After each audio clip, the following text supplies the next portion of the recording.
ஒரு குட்டி breakfast vlog பார்ப்போமா? சண்டே வந்தாவே ஸ்ரீலங்காவில் நிறைய பேர்ட வீட்டில் தேங்காய் ரொட்டி தைக்கும்.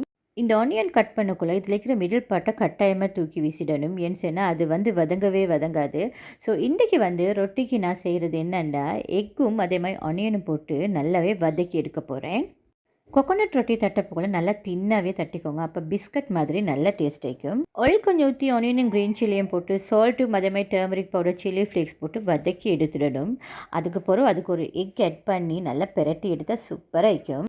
இனிப்புக்கு என்னமான வேணும் நினச்சிச்சு எப்போயாலும் ரொட்டி செஞ்சால் நான் கட்டாயமாக ஜவ்வரிசியும் அதே மாதிரி ரவையும் போட்டு நல்லாவே கருப்பட்டியெல்லாம் போட்டு ஒரு எக்கும் போட்டு நல்லா கட்டி பால் ஊற்றி ஒரு கஞ்சி காய்ச்சி எடுத்துடுவேன். அது சூப்பராக இருக்கும் ரொட்டிக்கு.